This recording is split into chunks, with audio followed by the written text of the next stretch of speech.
ini, wal iyadzubillah min dzalik. Sampai pernah dikisahkan ada seorang yang kaya, Pak Bu.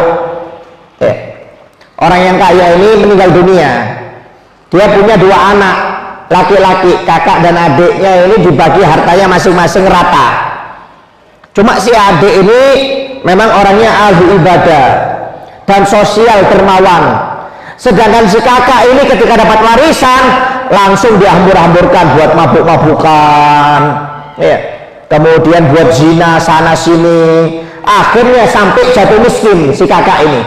Hartanya habis, dia jatuh miskin. Sedangkan si adik tetap kaya raya. Akhirnya karena kakaknya ini jadi miskin, akhirnya si adik ini mengajak kakaknya untuk tinggal di rumahnya. Dikasih fasilitas, makan dijamin, uang harian, semuanya dijamin oleh adiknya. Adiknya baik, Pak. Tapi yang namanya kakak ini maaf kena hasutan orang, kena godaan setan, tersinggung si kakak ini. Wah, adik saya ini dipuji-puji orang, saya dihina-hina orang ini gara-gara saya miskin numpang ke rumah adik.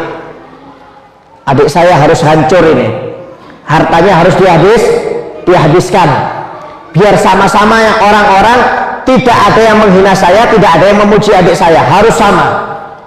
Kalau sama-sama mau dihina, adik saya harus dihina. Selama ini saya dihina orang gara-gara numpang di rumah saudara.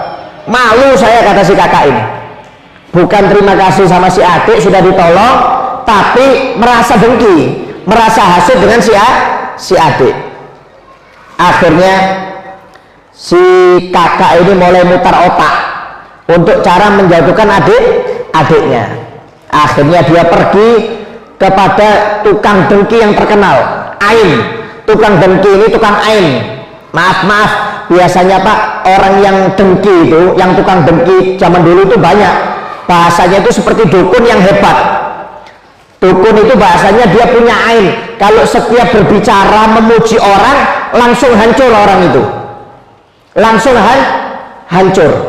Jadi si kakak ini datang kepada si pendengki ini yang punya Ain. Kalau berbicara pasti akan terjadi kehancuran.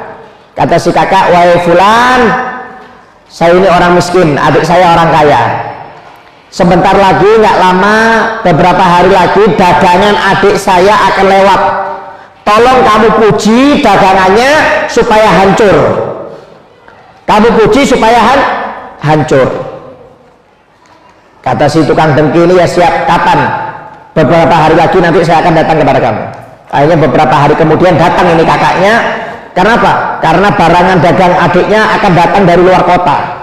Akhirnya dipanggil itu tukang dengki itu, tukang Ain itu. Subhanallah, si tukang Ain ini maaf matanya agak rabun. Matanya agak rabun. Jadi kalau jarak jauh kurang melihat dia. Akhirnya ketika jarak kurang 1 mil, kurang 1 kilo, itu datang barang dagangannya sudah kelihatan. Si kakak ngomong, itu barangan dagang adik saya, cepat kamu puji supaya dia hancur dagangannya, supaya dia hancur. Kata si tukang dengki ini, mana saya nggak kelihatan, masih terlalu jauh, itu jarak jauh, masa kamu nggak kelihatan, saya aja kelihatan dari jarak 1 kilo. Beda, saya ini sudah tua. Kalau matamu bagus, andai saja kalau saya punya mata seperti kamu, kata si tukang dengki itu. Ketika dipuji itu, si kakak langsung buta, Bu. Si kakak langsung buta. Akhirnya si barang adiknya itu lewat santai. Si pendengkinya ini, tukang dengkinya ini juga nggak kelihatan barang adiknya lewat. Akhirnya nggak jadi memuji barang adiknya si tukang dengki ini, akhirnya malah muji kakaknya langsung buta. Itu namanya Ain, Bu, penyakit mata. Penyakit mata itu bukan sakit mata ya, tapi ada orang kalau muji kita baik, masya Allah ya, orang itu tampan, besoknya kecelakaan mukanya hancur. Kita punya anak dipuji, lucunya anak ini ya, sehat ya, nggak lama anak kita, Bu, bisa sakit, bisa mati. Itu ada orang yang mulutnya jahat, punya mulut ain namanya. Makanya kata Nabi Muhammad, kalau ada orang memuji kita, memuji harta kita, memuji anak kita, baca la haula wala quwata illa billahil azim, masya Allah, Allahumma sholli ala Muhammad. Itu kalau ada orang muji kita, Pak Bu. Makanya kalau anak kita dipuji, cantiknya ya, lucunya ya, jangan diem Anda, bahaya. Karena takut yang muji itu mulutnya ada ain. Makanya ketika dipuji anak kita, langsung ucapkan la haula wala quwata illa billahil azim, masya Allah, Allahumma sholli ala Muhammad. Masya Allah, Allahumma sholli ala Muhammad. Ucapkan seperti itu, Bu. Kalau ada orang muji mobil kita, bagus ya, mobil baru ya, langsung sholawat Anda, Allahumma sholli ala Muhammad, masya Allah, la haula wala quwata illa billahil azim. Langsung kembalikan semuanya kepada Allah Subhanahu wa ta'ala. Kalau orang seperti ini ketika dipuji dia langsung mengembalikan kepada Allah, insya Allah terselamat, terjaga dari apapun. Ini resep dari Nabi Muhammad Shallallahu Alaihi Wasallam. Ya, makanya bahaya Bu ya, hasud ini bahaya. Ya, oleh karena itu jangan sampai kita punya sifat hasud. Serahkan semuanya sama Allah Ta'ala. Ya, kata Allah